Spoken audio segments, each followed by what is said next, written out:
Sometimes I wonder if anyone even sees me anymore, the old man whispered, his weathered hand trembling on his wooden cane as cars rushed past without slowing. Meadow Hayes paused mid-step, her worn sneakers scuffing against the cracked sidewalk. The March wind tugged at her faded jacket, the only one she owned, but something in those quiet words made her stop completely. "I see you, sir," she said softly, turning back. Would you like some help crossing?" The elderly man looked up, his pale blue eyes glistening. For a moment, he simply stared at her, as if kindness itself had become foreign. Then he nodded, slowly. She offered her arm. His grip was frail, but grateful. Meadow had been walking to her second job, cleaning offices downtown after her morning shift at the diner. Money was always tight. Her small apartment had heat only sometimes, and dinner was often just rice and whatever vegetables were on sale. But her mother had taught her something that poverty could never take away. Kindness costs nothing, but it's worth everything. "What's your name, young lady?" the man asked as they waited for the light to change. Meadow Hayes." "Meadow," he smiled faintly. "That's a beautiful name. I'm Hollis Brennan." She didn't recognize the name. She was new to Cedarbrook, having moved there only 6 months ago, searching for work and a fresh start. The town was small, quiet, and she kept mostly to herself. They crossed slowly. She matched his careful, unsteady steps. Halfway across, Hollis stumbled slightly, and Meadow's arm steadied him instantly. "Thank you," he breathed. I don't get out much anymore. My son thinks I'm too fragile. Maybe he's right." "You're stronger than you think," Meadow said gently. "You made it out today, didn't you?" Something flickered in his expression. Surprise, maybe. Relief. When they reached the other side, Hollis turned to her. "You didn't have to stop. Most people don't." Meadow met his eyes. "Most people are just rushing, but rushing past each other. That's how we forget we're human." He stared at her for a long moment, then nodded slowly, as if she'd said something profoundly true. She thought about him on and off over the next few days. There had been something achingly lonely in his voice, something that reminded her of her own late grandfather. Then one afternoon, a sleek black car pulled up outside the diner where she worked.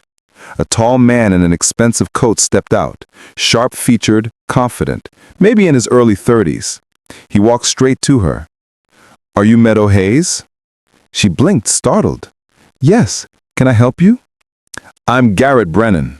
I believe you helped my father cross the street last week." "Oh," she smiled faintly. "Hollis? Yes, I did. Is he okay?" Garrett's expression was unreadable. "He hasn't stopped talking about you. It's unusual. My father doesn't trust people easily anymore." Meadow didn't know what to say. I helped him cross the street. That's all." "That's not all to him." Garrett studied her carefully as if searching for something. "He'd like to see you again. Would you consider visiting him?" She hesitated. She barely had time between her 2 jobs, but something about Hollis's loneliness had stayed with her. "Okay," she said quietly. "I'll visit." The Brennan estate was nothing like she had expected. Rolling fields stretched endlessly, dotted with grazing cattle and neat rows of crops. The farmhouse itself was grand but warm. Old wood and stone, wrapped in ivy and history. Meadow felt suddenly small and out of place in her second-hand clothes. But when Hollis saw her, his entire face lit up. "Meadow, you came!" "Of course I did," she said, smiling. "I said I would." They sat on the wide porch drinking sweet tea. Hollis asked about her life, and she told him, carefully, without complaint, about her struggles, her 2 jobs, her dreams of maybe going back to school someday. He listened, truly listened, not with pity, but with respect. "You know what I see when I look at you?" Hollis said after a pause. "I see someone who hasn't let hardship make her hard. That's rarer than gold." Her throat tightened. No one had ever said anything like that to her before. My son thinks I'm foolish, Hollis continued, his voice quieter now. He thinks I'm too trusting. Maybe I was once. I built all this from nothing. People wanted things from me: money, land, favors. I learned to see the angles, the greed. I became cold, suspicious. He looked at her then, his eyes damp. But you didn't know who I was. You just saw an old man who needed help, and you stopped.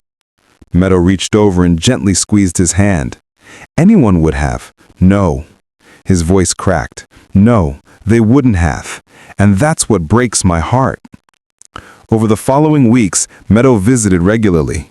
She'd stop by after her shifts, sometimes bringing flowers she'd picked from the roadside, sometimes just bringing her presents.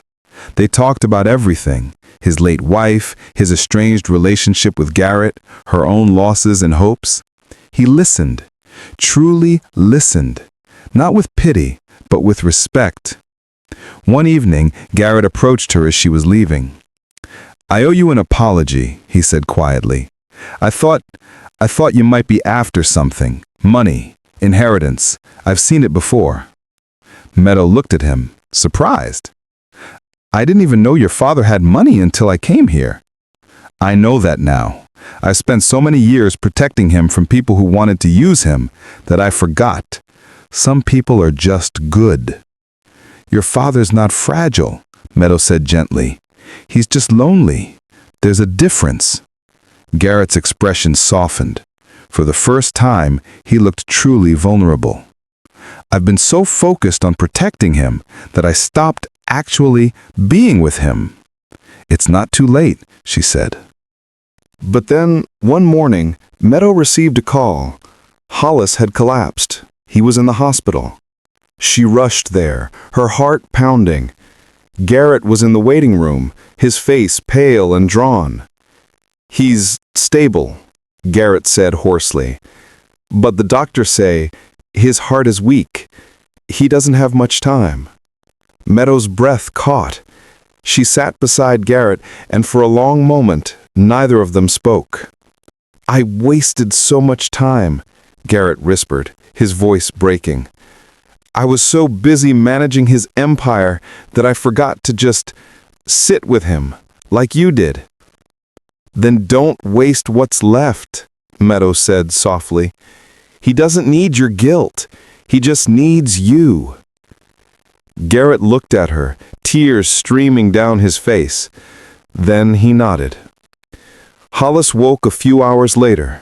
Meadow was sitting beside his bed, holding his hand.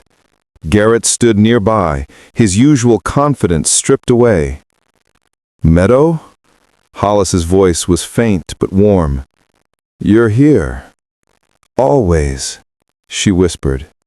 He smiled. Then he looked at his son. "Garrett? Come here." Garrett moved closer, his expression raw. "Dad, Shh. I know. I've always known."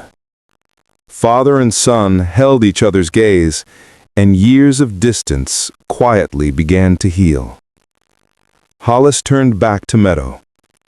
"You gave me something I thought I'd lost forever. You reminded me that the world still has goodness in it, that I still matter, even as just an old man on a street corner." Meadow's eyes filled with tears. "You always mattered, Hollis. You always will." He squeezed her hand weakly. "Promise me something. Don't ever stop being kind, even when the world forgets. Promise me." "I promise," she whispered. Hollis passed peacefully 2 days later, surrounded by love instead of loneliness. At the funeral, Garrett stood beside Meadow. Afterward, he handed her an envelope. "He wanted you to have this." Inside was a letter, written in Hollis's shaky handwriting, and a check enough to cover her rent for a year and tuition for the nursing program she dreamed of. But it was the letter that made her weep. "Meadow, you gave me the greatest gift. Not your time, not your help, but your heart. You saw me. In a world that had stopped looking, you saw me. Use this not as charity, but as a reminder. Your kindness is your strength. Never lose it. The world needs more people like you. Hollis. Months later, Meadow stood on that same street corner where she'd first met him. The town knew her now, not as the poor girl, but as the young woman who'd brought light back into Hollis Brennan's final days. Garrett had become a friend. He'd started volunteering at the community center, learning slowly to see people the way his father and Meadow had taught him. A young boy dropped his school books nearby. Without thinking, Meadow bent down to help him gather them. "Thank you, miss," the boy said shyly. She smiled. "Anytime. That's what people do. We help each other." As she walked away, she heard Hollis's voice in her heart, clear as day. "Don't ever stop being kind." And she wouldn't, because kindness, she'd learned, wasn't just something you gave. It was something that echoed from one heart to another, from one generation to the next, changing the world one small, beautiful moment at a time. Kindness doesn't cost a thing, but it means everything.